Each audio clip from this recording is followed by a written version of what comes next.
My name's Jared. I'm just going to give you a rundown on how to slice out a scotch if you were to purchase a whole cryovac scotch at your local butcher shop.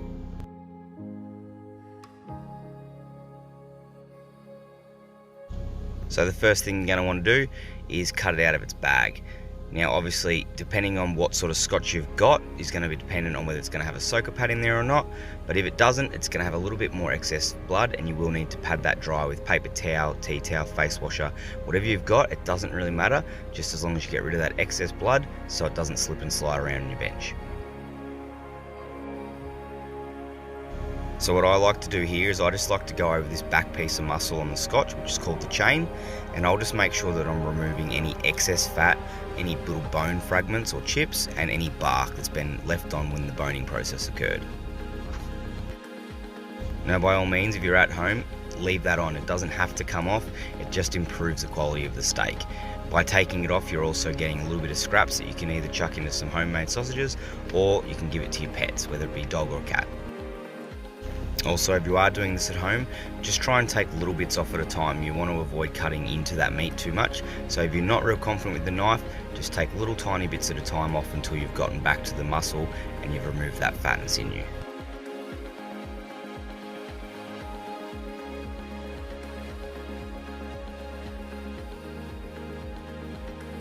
Now I'm just removing a little bit of excess fat here from underneath the scotch. Now this doesn't have to come off, I'm only doing it just for window presentation. If you were at home, you would completely leave that on. So as you roll it over to slice it, you see the fat layer that's facing me, that one there you want to leave alone. That's what's keeping the two muscles together and it stops them from falling apart. Now being that this is for window presentation in the shop, I will be taking a face cut off here, but that's not necessary if you're at home. You can just start slicing. If you do want to, you can cut some thinner ones from the start and just get some sandwich steak slices rather than cut that face cut. But I would just recommend just taking a first slice straight off the bat. I wouldn't worry about doing a face cut. So I like to slice from the right to left rather than left to right. I find that by holding my non-dominant hand on the meat and then slicing towards it, it just keeps that actual bulk muscle stable and stops it moving around as much. Now when you are slicing these at home, you obviously have the option to cut them to whatever thickness you want, whether that be thick or thin.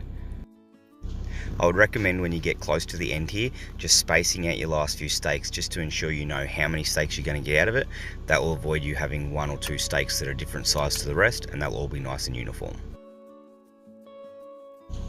The beauty about these scotches is they are very versatile in whether or not you want to cut stock standard steaks, sandwich steaks, or even leave half of it as a roast.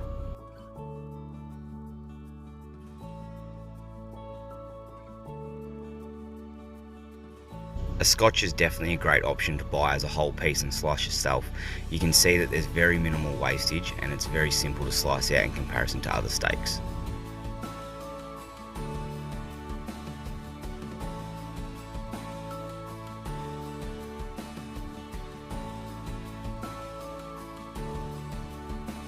You'll see here when I'm actually traying it up for display in the window, I'll lay it so that the major muscle is to the outside of the tray. That way when I do a second layer or I do a tiered layer on top, it's going down the center and running over the top of the major parts of the fat. That's just making it a lot more visually appealing to the customer's eye and not having a big bit of fat on display.